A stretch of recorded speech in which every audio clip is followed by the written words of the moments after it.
सफलता study zone में आप सभी का स्वागत है। आज हम लेके आए हैं आप सभी के लिए मोस्ट वीवीआई प्रश्न। आज हम लोग उसी को एक एक करके एनालाइज करेंगे जो आपके आगामी परीक्षा 2026 में 2026 के लिए बहुत ही महत्वपूर्ण होने वाला है। अगर आप इस सभी प्रश्न को कर लेते हैं तो आप ऑलमोस्ट 90% क्वेश्चन को एग्जाम में फुलफिल करके आओगे। तो इस सीरीज को देखना आप लोग ना भूलें। हाँ, तो प्यारे साथियों, प्यारे बच्चों, अगर आप 2026 में एग्जाम देने वाले हो तो आप लोग के लिए मैं हिंदी के लिए एक मैम जिनका नाम है काजल मैम, वो काजल मैम अगर पढ़ा देंगी तो आप लोग का हिंदी जबरदस्त एग्जाम जाने वाला हिंदी का। और ये जो क्वेश्चन जो आप स्लाइड पे देख रहे हैं इतना मोस्ट इम्पोर्टेंट है, बहुत निचोड़ है, बहुत सारे टीचरों का निचोड़ है जो आप लोग को काजल मैम पढ़ाने वाली है। ठीक है बच्चों, आप प्यार से काजल मैम की बातों को पढ़ेंगे और ये क्वेश्चन जितना भी है क्वेश्चन को करेंगे। धन्यवाद। काजल मैम शुरू हो जाइए। तो हम शुरू करते हैं। हमारा पहला क्वेश्चन है, बाबा साहब अम्बेडकर संपूर्ण पाठ्यक्रम में भारत सरकार के कल्याण मंत्रालय द्वारा कितने खंडों में प्रकाशित हुआ है? पहला क्वेश्चन है, बाबा साहब अम्बेडकर संपूर्ण पाठ्यक्रम में भारत सरकार के कल्याण मंत्रालय द्वारा कितने खंडों में प्रकाशित हुआ है? तो वो 21 खंडों में प्रकाशित हुआ है। वो कितने खंडों में प्रकाशित हुआ है? 21 खंडों में प्रकाशित हुआ है। वो 21 खंडों में प्रकाशित हुआ है। ठीक है, आगे दूसरा क्वेश्चन देखते हैं। दूसरा क्वेश्चन है, बुद्ध कबीर और ज्योतिबा फुले किसके चिंतन व रचनात्मकता के प्रेरक व्यक्ति रहे हैं? आपसे पूछा जा रहा है, बुद्ध कबीर और ज्योतिबा फुले किसके चिंतन व रचनात्मकता के प्रेरक व्यक्ति रहे हैं? तो वो आपके आंसर हो जाएंगे भीमराव अंबेडकर। ठीक है, इसका सही आंसर हो जाएगा भीमराव अंबेडकर। अशोक वाजपेयी जी का नहीं रहा है, नलिन त्रिलोचन शर्मा का नहीं रहा है, अमरकांत का नहीं रहा है। ठीक है, अमरकांत जी के बारे में हम आगे प्रश्न देखने वाले हैं। तीसरा क्वेश्चन है, काम तो कासो बाबू का ही मालूम पड़ता है, इधर ही खेल रहे थे, यह किसने कहा था? यह किसने कहा था कि काम तो कासो बाबू का ही मालूम पड़ता है, इधर ही वो खेल रहे थे? यह किसने कहा था? तो ये सोफर ने कहा था। किसने कहा था? सोफर ने कहा था कि काम तो कासो बाबू का है, ये तो इधर ही खेल रहे थे, यानी कि वो बड़े उदंड बच्चे थे। ठीक है, आगे देखना है, किसने लपककर मदन को हाथों से उठा लिया? आपका क्वेश्चन है, किसने लपककर मदन को हाथों से उठा लेता है? तो फर्स्ट ऑप्शन है आपका सेन साहब ने, सेकंड ऑप्शन है गिरधर ने, थर्ड ऑप्शन है आपके सेन साहब की पत्नी ने, और फोर्थ ऑप्शन है आपके गिरधर की पत्नी ने। तो आपका सही आंसर हो जाएगा गिरधर ने।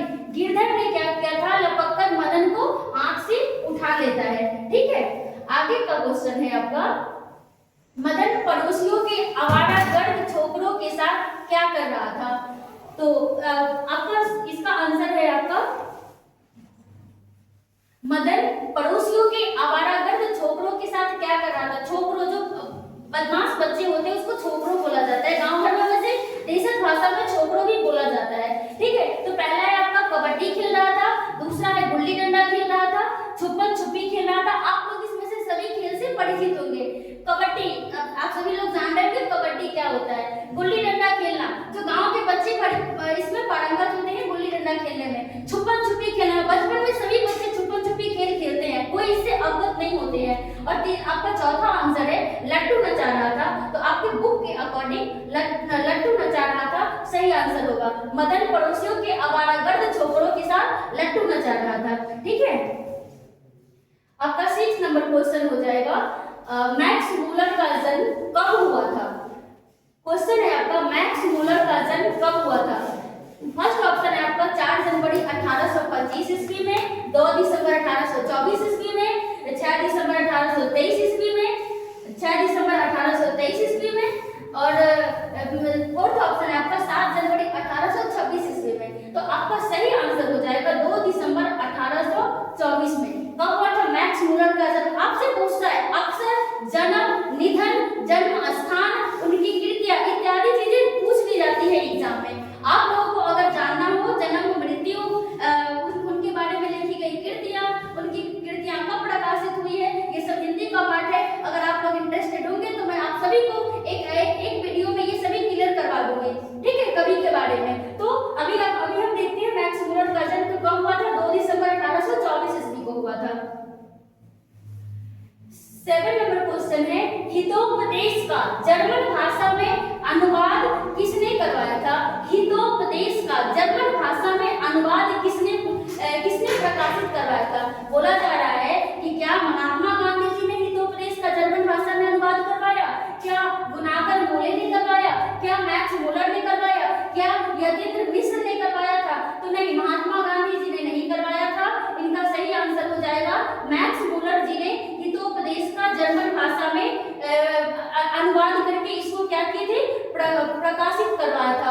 हितोपदेश का जर्मन भाषा में अनुवाद करके प्रकाशित इसने करवाया था, मैक्स मूलर ने करवाया था। ठीक है, आगे क्वेश्चन है 8 नंबर क्वेश्चन, मैक्स मूलर के अनुसार उनके यहाँ प्रचलित कहावतों और दंत कथाओं का प्रमुख स्रोत किसे माना जाता है? पूछा जा रहा है क्वेश्चन कि मैक्स मूलर के अनुसार वहां के प्रचलित कहावत आप लोग जानते ही होंगे, जो घर के मम्मी दादी अम्मा सब बोलती रहती है, वही कहावत होता है। कहावत सुनावत सभी लोग जानते होंगे। दंत कथाओं का प्रमुख स्रोत किसे माना जाता है? तो उनके अनुसार किसको माने जाने लगा था? तो पहला ऑप्शन है आपका जैन धर्म को, दूसरा है पारसी धर्म को, और तीसरा है आपका सिख धर्म को, और चौथा है बौद्ध धर्म को। तो इसका सही आंसर हो जाएगा बाबू बौद्ध धर्म को। बौद्ध धर्म को माने जाने लगा था। क्या चीज? कि मैक्स मूलर के अनुसार ये प्रचलित कहावत और दंत कथाओं जो था वो उसका प्रमुख स्रोत बौद्ध धर्म को माना जाने लगा था। ठीक है, आगे है आपका द्वैत विज्ञान का अर्थ क्या होता है? द्वैत विज्ञान का अर्थ क्या होता है? नाम से ही पता चल रहा है, द्वैत विज्ञान नाम से ही पता चल रहा है। कभी कभी क्या होता है कि ऑप्शन हमें गुमराह करने के लिए भी दिए जाते हैं। अगर हमें शब्दों पे पकड़ होती है तो ऑप्शन पे भी सटीकता रखते हैं। देखो, द्वैतवाद अगर इसका खंडन करेंगे तो दैव जो उसके बाद क्या होगा? त होता है। तो अगर इसका हम खंडन करें तो कहीं ना कहीं ये देव विज्ञान जो है इससे जुड़ा है इसका। ठीक है, द्वैत और दैव दोनों क्या है? एक दूसरों की पूरक है। आपका सेकंड ऑप्शन है प्राचीन मानव, थर्ड ऑप्शन है नीति कथा, और फोर्थ ऑप्शन है विधिशास्त्र। द्वैत विज्ञान का अर्थ क्या होता है? तो द्वैत विज्ञान का अर्थ होता है बाबू देव विज्ञान। द्वैत विज्ञान का शाब्दिक अर्थ क्या होता है? देव विज्ञान। ठीक है, आपका 10 नंबर क्वेश्चन है, चारुचंद्र लेख किनकी रचना है? आपसे पूछा जा रहा है चारुचंद्र लेख किनकी रचना है? पहला पूछा जा रहा है चारुचंद्र लेख किनकी रचना है? भीमराव अंबेडकर की, बिरजू महाराज की, हजारी प्रसाद द्विवेदी की, रामविलास शर्मा का। तो ये चारुचंद्र लेख बिरजू महाराज की रचना है। चारुचंद्र लेख किसकी रचना है आपकी? तो बिरजू महाराज की रचना है। ठीक है, आगे है आपका आगे का क्वेश्चन है, गढ़ देश के लोग कैसा नाखून रखना पसंद करते थे? आपसे बोला जा रहा है, क्वेश्चन पूछा जा रहा है कि गढ़ देश के लोग कैसा नाखून रखना पसंद करते थे? छोटे छोटे, टेढ़े मेढ़े, बड़े बड़े, इनमें से कोई नहीं। छोटे छोटे नाखून जो बच्चे लोग रखते हैं, छोटे छोटे नाखून रखते हैं, आप लोग जान ही रहे हैं। टेढ़े मेढ़े नाखून आजकल क्या करते हैं, लड़कियां जाके पार्लर में अपने नाखून को भी सजवा लेती है, कभी नुकीला बनवाती है, कभी चौड़ा बनवा लेती है। तो उसी प्रकार का है। तो यहाँ आपसे पूछा जा रहा है कि वहाँ के एक देश है, गैर देश के लोग कैसा नाखून रखना पसंद करते थे? तो बाबू आपके बड़े बड़े नाखून रखना पसंद करते थे। वो लोग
हमेशा रखे हुए हैं, बताइए। मेरा भी बहुत छोटा छोटा है नाखून, मैं बहुत बड़ा नहीं आपके रखती। नाखून वाला क्वेश्चन में हम घर से आ गया था कि लड़कियां नाखून लंबे लंबे रखते हैं, इसलिए हम भी पूछ लिए कि मैम का नाखून कैसा है। नहीं, मेरा नाखून बहुत छोटा है, आप लोग देख सकते हो।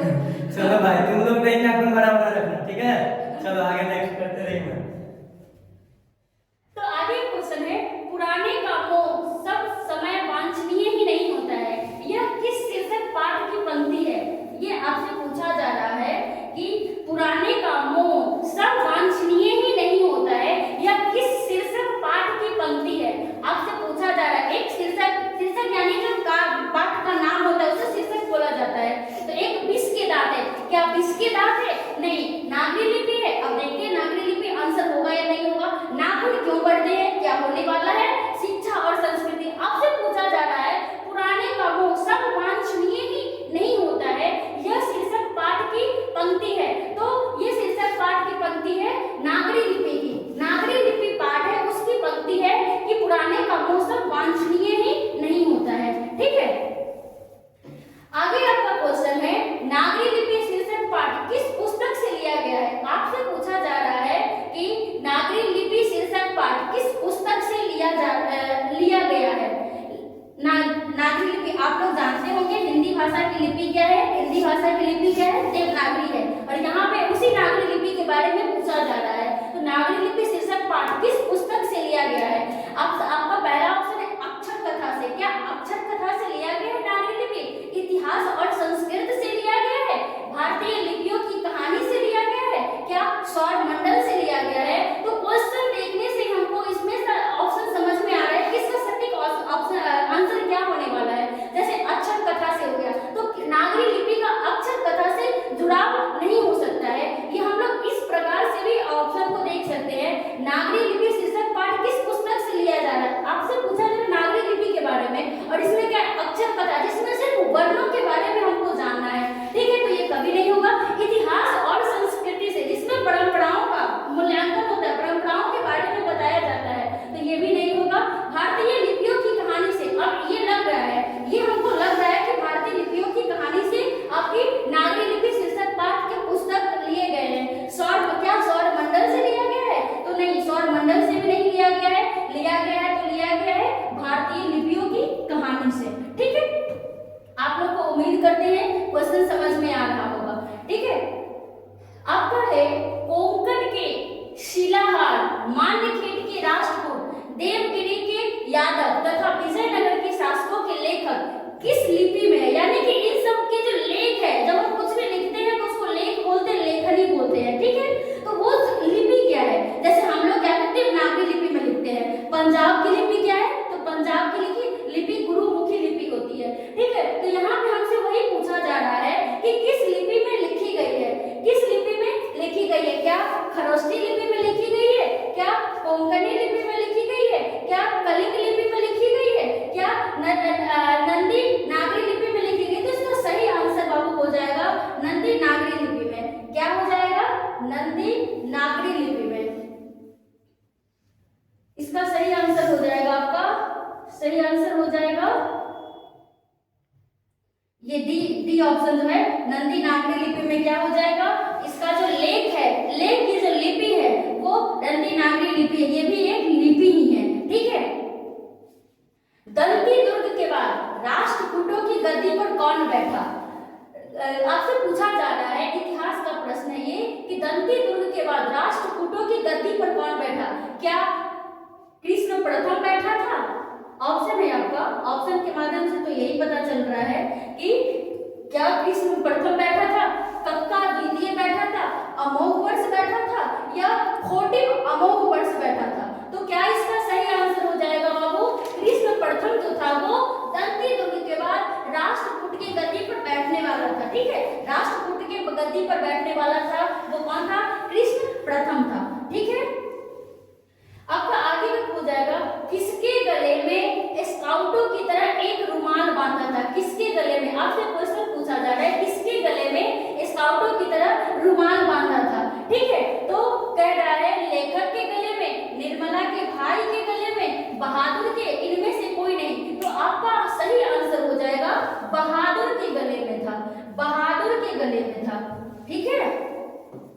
बहादुर के गले में था। किसके गले में? स्काउटों की तरह एक रुमाल बांधा हुआ था, तो वो हो जाएगा आपके बहादुर के गले में, बहादुर के गले में हो जाएगा। ठीक है, आगे सुखजीवी नामक उपन्यास किसने लिखी है? आपका 80 नंबर क्वेश्चन है जिसमें लिखा हुआ है सुखजीवी नामक उपन्यास किसने लिखा है? तो आपका पहला ऑप्शन है हजारी प्रसाद द्विवेदी, भीमराव अंबेडकर, रामविलास शर्मा, अमरकांत। किसने लिखा है? तो आपका हो जाएगा सुखजीवी नामक उपन्यास किसने लिखा है? तो रामविलास शर्मा जी ने लिखा है। ठीक है, रामविलास शर्मा जी ने सुखजीवी नामक उपन्यास का लेखन किया है। किसने किया है? रामविलास शर्मा जी ने। ठीक है,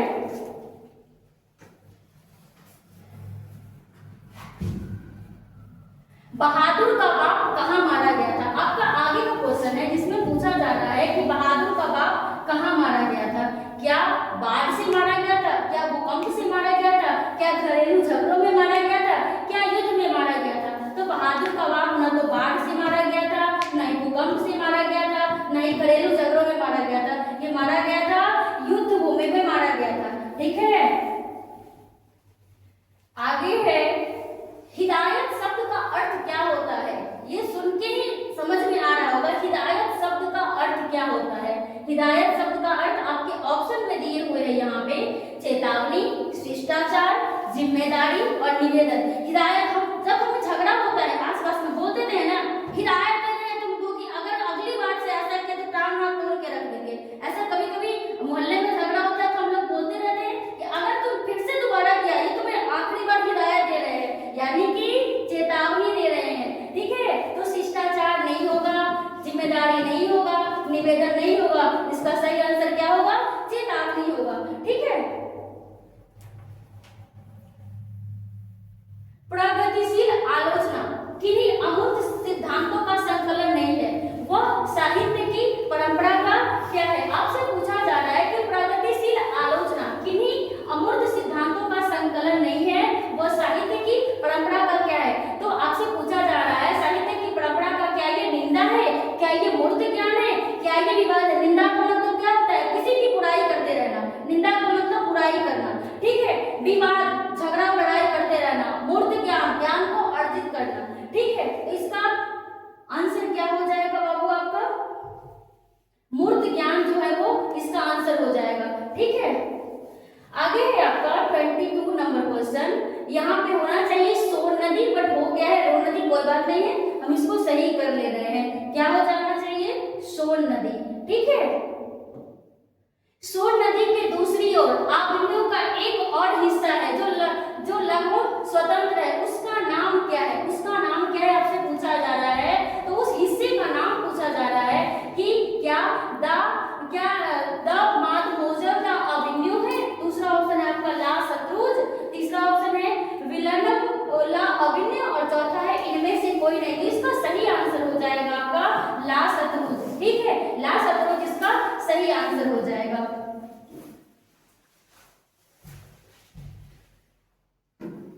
आपसे पूछा जा रहा है सामने शब्द का अर्थ क्या होता है? सामने क्या होता है? आप लोग सुने होंगे शहनाई, जो मांगलिक कार्यक्रमों पर बजाया जाता था। आजकल क्या है, हम लोग शहनाई का रीति रिवाज उसको छोड़ दिए, लेकिन पुराने समय में जब भी हम कोई मांगलिक कार्यक्रम करते थे, शादी विवाह हो गया, उपनयन संस्कार हो गया, तो माना जाता था शहनाई बजाने से क्या होता है? वातावरण शुद्ध हो जाता है। तो शहनाई, सामने का शाब्दिक अर्थ है शहनाई। सामने शब्द का अर्थ क्या है? तो सुधीर बादों में सा, यानी कि बादलों में सा, बादलों में जो सा होता है, बाद सा होता है, वही क्या कहलाता है? आपका शहनाई कहलाता है। ठीक है, तो सामने शब्द का अर्थ यहाँ पे आपका हो जाएगा, सामने शब्द का अर्थ आपका हो जाएगा सुधीर बादों में सा। अब आप लोग को बताते हो भीम पलासी क्या है और प्रभाती क्या है। भीम पलासी क्या है? आपके सुर गान का ही एक स्वरूप है। ठीक है, गायन यंत्र का ही एक स्वरूप है। और प्रभाती जो है हम प्रातः सुबह उठ के जो गाना गाते हैं, भजन सुनते हैं, जो भी करते हैं, तो प्रातः गान जो भी होता है वो क्या कहलाता है? आपका प्रभाती कहलाता है। ठीक है, और आपसे क्वेश्चन पूछा था सामने शब्द का शाब्दिक अर्थ क्या होता है, तो इसका फोर्थ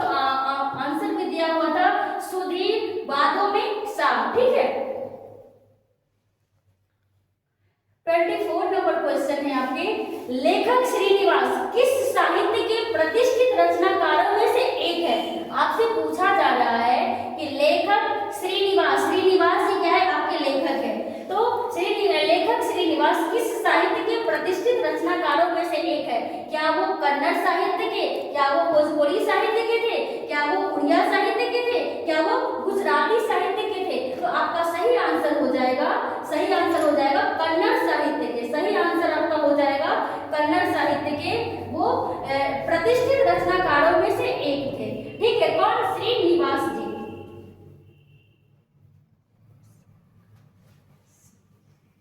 अब आगे पूछा जा रहा है साहित्य अकादमी ने लेखक श्रीनिवास की कहानी संकलन शन्ना कथेगुलु को किस वर्ष पुरस्कृत किया है? आपसे ईयर पूछ रहा है, तो इसका हो आपका ऑप्शन दिया हुआ है 1967, 1968, 1969, 1970। तो इसका सही आंसर हो जाएगा आपका ऑप्शन नंबर सी, जो कि दिया हुआ है 1969। क्या है आपका सही आंसर है। आज के इस वीडियो में हम लोग 25 क्वेश्चन को किए हैं।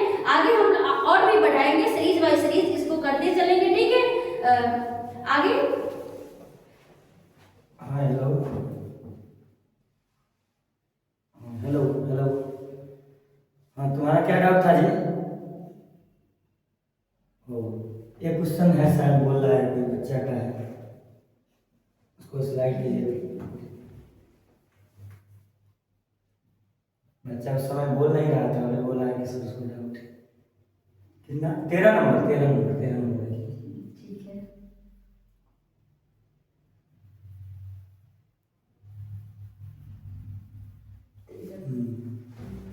एक बार इसको फिर से मैं रिपीट करिए, एक बार क्वेश्चन को फिर से। इसका आंसर आपने क्या लगाया था? पुराने कामों, नागरी लिपि लगा, नागरी लिपि। आंसर इसका सी होना चाहिए। हाँ, पुराने कामों जब समय वांछनीय ही नहीं होता है, सॉरी मैं इसको चेंज कर दे रही हूँ। पुराने कामों से वांछनीय ही नहीं होता है। अब नाखून क्यों बढ़ते हैं, इसी का पॉइंट है। ठीक है, तो इसका सही आंसर हो जाएगा, आप लोग सही कर लेना, आप लोग सही कर लेना। इसका आंसर हो जाएगा नाखून क्यों बढ़ते हैं। नागरी लिपि हम उस समय बता दिए थे, सॉरी गलती से बता दिए थे। इसका सही आंसर हो जाएगा नाखून क्यों बढ़ते हैं। ठीक है, मिलते हैं अगले क्लास में। बाय। ठीक है बाबू, मिलते हैं अगले क्लास में। धन्यवाद।